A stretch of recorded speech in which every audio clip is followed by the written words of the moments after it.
Okay, so in June now, fewer TV clips. Again, we were pushing out fewer pieces of news coverage in June. And again, and as I've mentioned in the past, and it says it right here, when I'm counting these pieces of city-related coverage, I'm not giving you any kind of tracking results on anything that has to do with any of the rallies.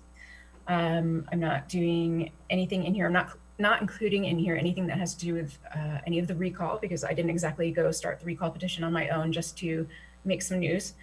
So these are just things that we are actually proactively involved in some way. So again, temporary Copenhagen, it was then temporary Copenhagen Drive closure in June accounted for approximately 68% of the media coverage that was tracked, and we are still getting queries about that. I got another photo inquiry today for the Copenhagen closure from Westways magazine for an upcoming piece. So people were very interested in the fact that we were doing that. And then of course the Betts Hall, that's not necessarily always positive news, or that's definitely divisive, but we did get quite a bit of coverage based on the workshops that were run. And then there was that interview with Ed St. George that the local papers did, which was posted to YouTube. So again, publicity value on those pieces of coverage that I was tracking for June, 66,500. Fewer TV spots, all different places over here in print, radio. And then some of the highlights again. So these on the lower left-hand side, the LA Times, the coronavirus crisis in visuals, is something that runs regularly in the LA Times, and Solvang's headlines show up in that quite a bit, and that gets pushed out through newsletter to LA Times subscribers, digital subscribers, and also sits on their site. So that's just, again, some love that we keep getting without our having to keep going back out and doing something. That's like our pieces that keep going out there. And sometimes it even picks up on our local news pieces. On the right-hand side, that was a good piece, but it was about the workshops for the development. Over here on the lower left-hand side, again, Copenhagen closure, Copenhagen closure, Copenhagen closure. It is kind of rare that SLO will report on Solvang news. So the fact that the New Times actually included us in an article was nice. Copenhagen closure, Copenhagen closure. And over here is a quote that Scott was referring to, which I will read as well, which was just a phenomenal quote. And this was in the SYV news. So this was a reporter, not necessarily that we told her to do this. She went out and interviewed people on the street at the beginning of the Copenhagen closure. And this particular resident of Calabasas said, there is nothing like this in Calabasas. As he said, seated at a new parklet structure with his 7-year-old who was polishing off serving of fries and chicken strips. Being outside's a good idea. Who knows how long this pandemic is going to take? Solvang is usually a stop on the way to somewhere else, but now that I'm looking at this and how he, his son, likes this, we're going to get back out and stay the night. I didn't think there would be so much going on here. So I definitely think that if we can get this to work out, the Copenhagen closure is attracting a new type of tourist. So then what I'm starting to segue back into right now, I'm pulling like triple duty at the moment, are some of the tourism PR and marketing side of things. So as some of that starts to show back up, I am including some different things here just to kind of show you this is something we had nothing to do with, and this is something that we did. One of the hot topics these days, actually, let me skip ahead one slide, is this Europe. If you look in the lower right-hand side here of this slide, Europe and America, huge right now, because people are aware of Solvang and because they're picking up other articles that people have already included Solvang in about places in the US that are like going to Europe, since we can't go to Europe at the moment. Solvang is getting included in all of these great places with phenomenal coverage. And again, I didn't go out and say to this person who wrote this article, hey, why don't you include Solvang in this? This is something that's just happening and it's catching on like wildfire. So that is definitely helping things. Also over here, 20 small, beautiful towns, beautiful small towns. We're seeing a lot of articles with Solvang showing up that are along that same line. Fairy tale towns, small towns, charming towns.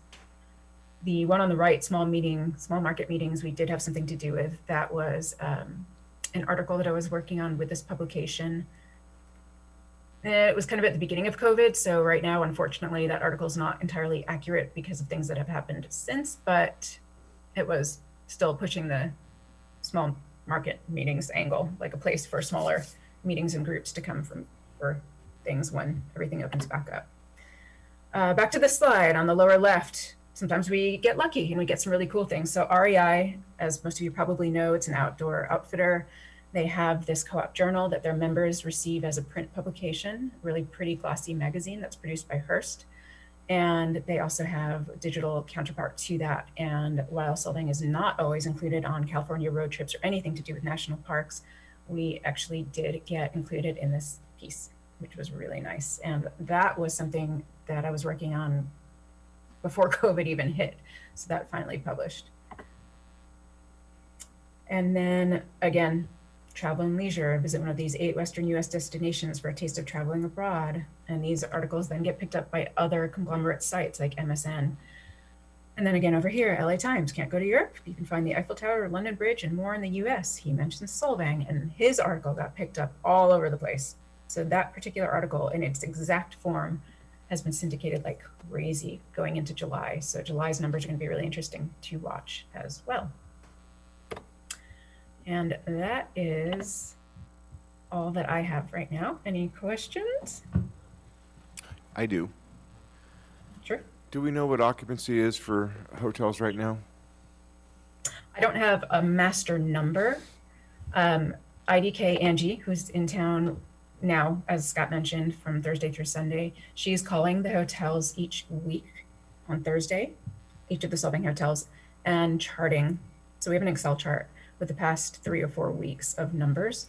It is overall, by looking at the numbers individually, I would say that it has dropped the past 2 weeks.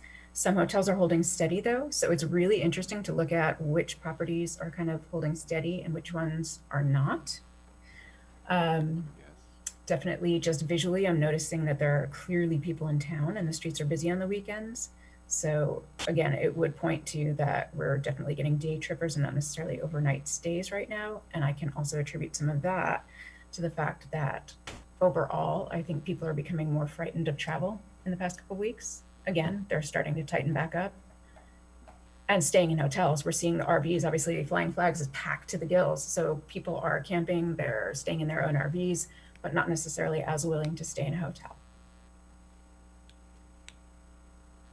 Okay, thanks, Anna.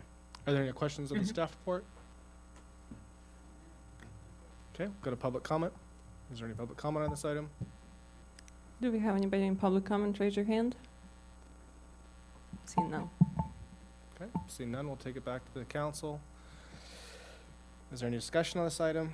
Nope. Looks pretty straightforward. Receive and file report. I don't know if we even need a motion for that. Nope. Thank you. Thank you, Thank Anna. you, Anna. Thank you, Scott. You're welcome. Item number 8, update on planning and building processes and procedures. All right, so this is really meant to be, Does this council have gas to keep going? yeah, or- the okay. last 2 items are not urgent, so it's up to the council if you want to continue, but this item is really more informational to give an update on where we are with planning, community development, and building. I think there is, it's been an area where there is a lot of changes that have been made and even more changes to be made. So this is kind of a comprehensive, quick update on where we are. The only item for you to take a motion on would be whether or not you want to extend the amnesty program through the end of December, which is the staff's recommendation. The rest of it is really just informational, and you can provide your general direction if you see any items of interest. So prior to COVID-19, our both building and planning operations were really kind of old school, old style, completely paper-based, with very minimal use for just taking in payments and issuing a permit number in a very outdated software. So And we've also discovered that there was no internal written policies and procedures, which made it harder as a discovery stage in making improvements to that department. And we've also found that the municipal code was inconsistently interpreted at times. Since COVID-19 happened, we made modifications to the staffing levels, obviously. There was an immediate need to go from paper-based way of doing things to becoming remote. So we have by now created an intermediary process on how we process things by email and the web. It's not quite the end of the road yet, but we're making it do. We've also gone to an operation with reduced hours to where we only service by appointment or through the email or the web, and we are populating all the forms and instructions, updating the website. A lot of it has been done, but we'll continue to make clarifications there in the intermediary process right now. And we also, with the limited hours, have gone to a fully contracted out model to where we have a planning consultant, and then we have our contract for building services with Wildan, which is our building official and our building inspector.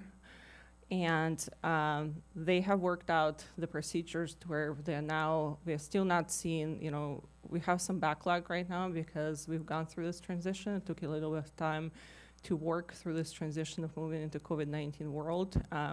But they're working through their backlog, and we're seeing that in the intermediary time, we can continue to service that function with just the limited hours of 1 or 2 days a week in the office for them.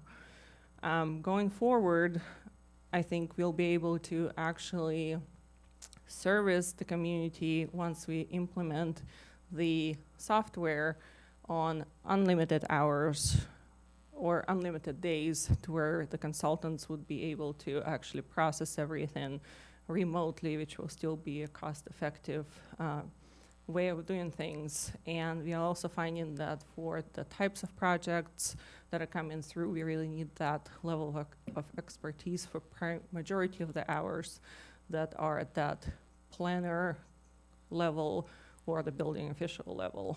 So the implementation that we are about halfway through right now is of the Dude Solutions. Just to remind everybody of where it is, it's really going to be a fully automated system that houses all of the information for each particular parcel all over the city of Solvang, to where all permits, all licenses for that license will be attached to that address. It will all be very efficient, online, and most of all, it will create an ability for self-service. I think most of the time that we spend right now with customers for building planning is really just getting back and forth with them on email, trying to explain what the processes are, correcting forms, them just asking questions and where things are in the process. And this type of software would really resolve most of those problems.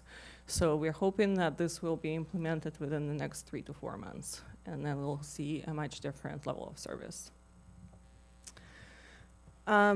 Just wanted to mention that in working with our planning consultant from Urban Concepts, we've discussed the intermediary step that could help us with the community engagement and given an early look for more significant projects, to where we can process those projects through a preliminary application process, to where we get just enough information from the applicant to be able to take a look at the consistency with the current general and zoning provisions, the water, wastewater capabilities, public works concerns, run through fire department and building department, and allow for that early community input. So we're proposing that when a large significant project comes in, we could take it directly to the planning commission, have that in a public hearing, run it through that analysis, then potentially take it to the city council before the developer spends all the money on actually developing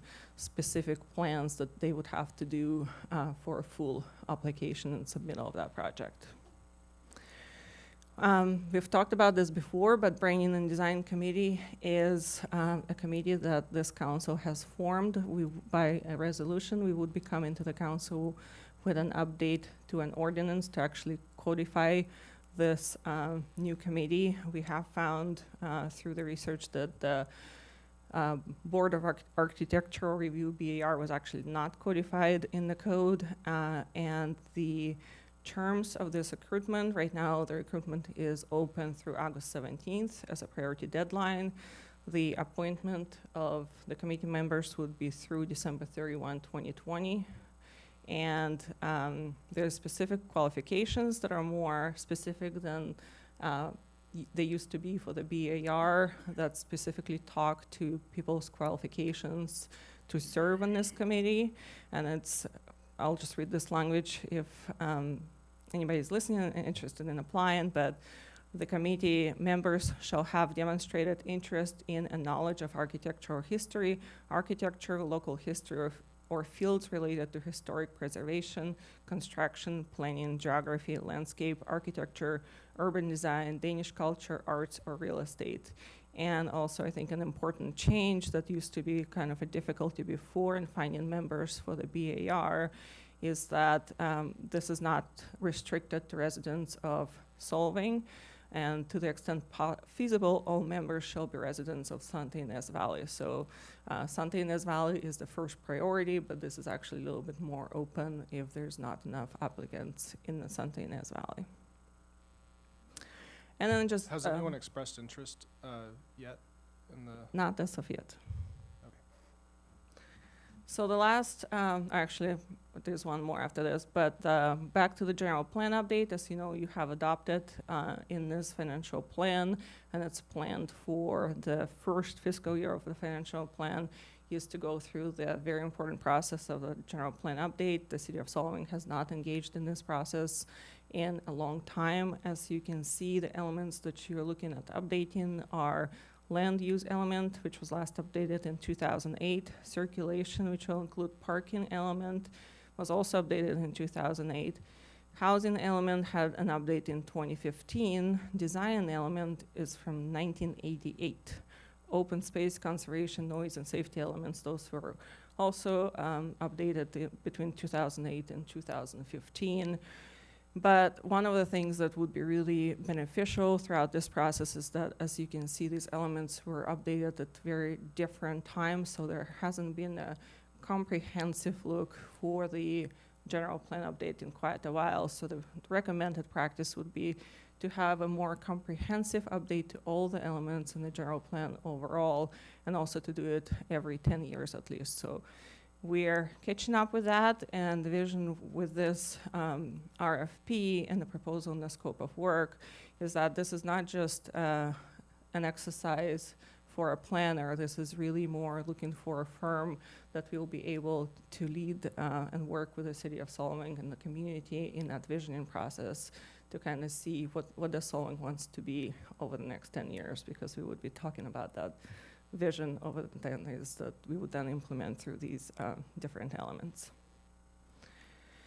And then the last one is the one that you can take an action on today. If you remember, in actually at the end of 2019, you established an amnesty program, which was good through June 30, 2020.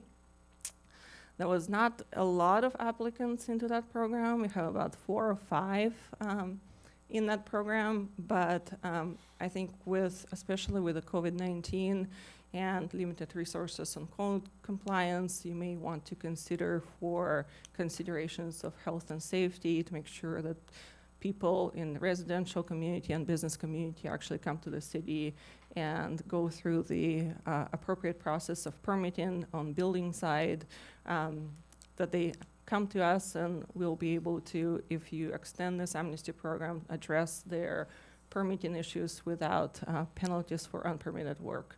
So my recommendation would be that you extend this program through December 31 and also make it continuous, backdating to June 30 when it expired. Okay. That concludes my report. Are there any questions on the staff report? Public comment? Okay, seeing none, we'll go to public comment. Do we have any public comment on this item?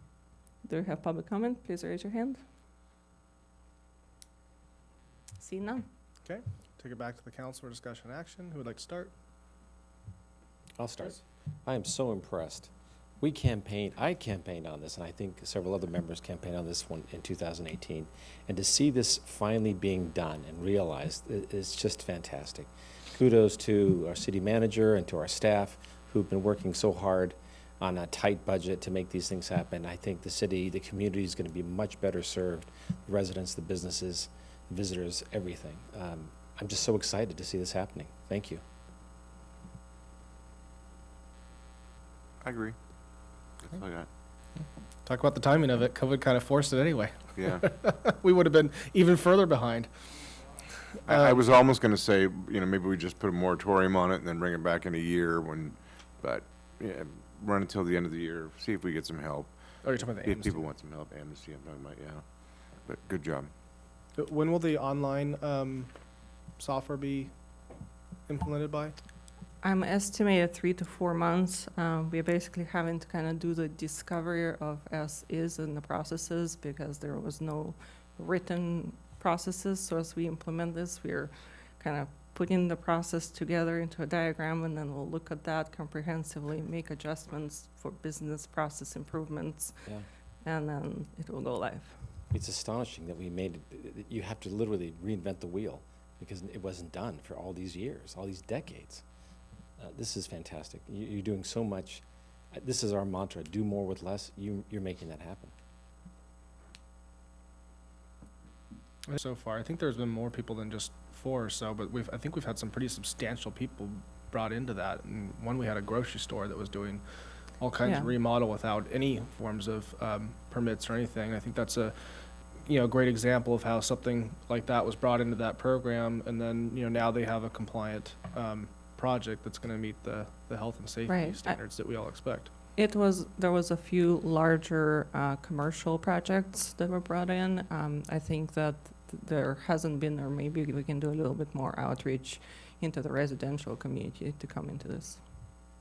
Robert and I met with a group of realtors that were about the program where we talked to them all for about 2 hours or so. Right, yeah. Yeah, That's but all.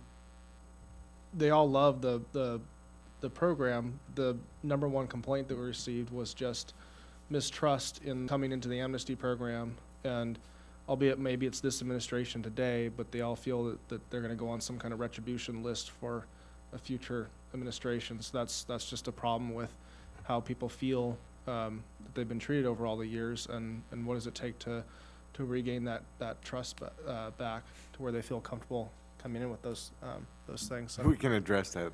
I don't know who's going to address that, but that just kind of is a shame that it's there, and a lot of people are just actually they want to come into it, but they're worried for other reasons.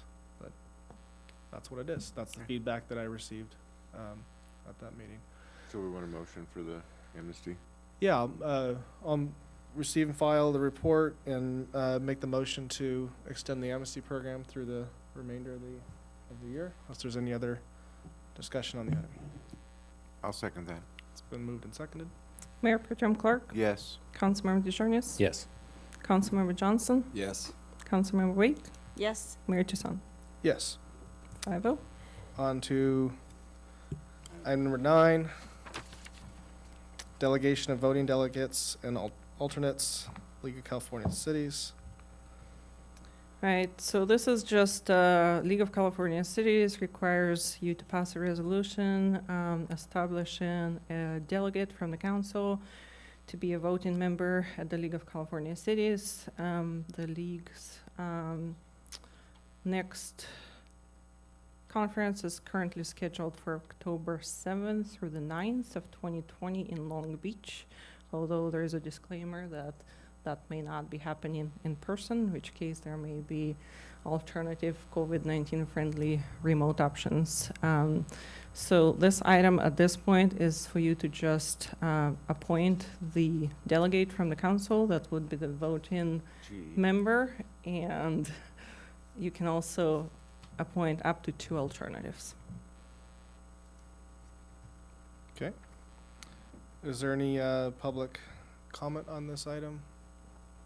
I see no Did public. I took public comment on the plan. Yes, you did. Okay, Yeah. all right. There's nobody online. And there's no one in the room? Or awake. Okay, we'll take it back to the council for discussion and action. I don't know if there's much to say on this one. I'll move that we appoint Robert Clark. I know. I'll second Who that. is not Oh, it's been running moved and for office? seconded. All right. I win! I win! I'm the only one that might be here in November. Gosh, I Mayor finally Pro Tem got appointed Clark. to something. This is so great. I worked really hard for Congratulations, Robert. this. Okay, You've worked hard for this one. yes, I have. I've lobbied hard, too. Lobbied hard. Mayor Pro Tem Clark, Yay! Councilmember DeJurius, Absolutely, yes. Councilmember Johnson, Yes. Councilmember Waite, Yes. Mayor Toussaint. I was thinking about saying no just for the fun of it, but Yeah. I guess I'll stick with yes. Passes 5-0. All right. With that, we'll move on to item number 10, AB 1234 report out, council comments and requests. Again, I don't think that there are any events going on that the city might have paid for a council member to attend. Maybe a potential one in October if Robert Yeah, it's not gonna happen. performs his duties. I doubt that'll happen. So nothing there. There's no comments. It's kind of late. We can- Karen? Okay. I'm sure you all read in the paper that Tracy Beard was awarded the Congressional Woman of the Year Award. So I think she should be recognized for that and all of her hard work. With a proclamation? I think she should have a proclamation. Okay. I'll read the article on it. I'll read the article. You can send the link out. Yes, I will. Perfect. See Am I any allowed others? to get more help for the work that she does at City Hall? Any updates on that? We are working on the first steps. There's one of the positions that you authorized that requires conversations with the union, and the other position that's non-union is going to be advertised this week. Perfect. So you're going through the motions. All right. And I'd be happy to help with anything with IDK going door to door on a weekend and talking to merchants. If anybody wants, I'm happy to help. That's all I got. With that, we're adjourned.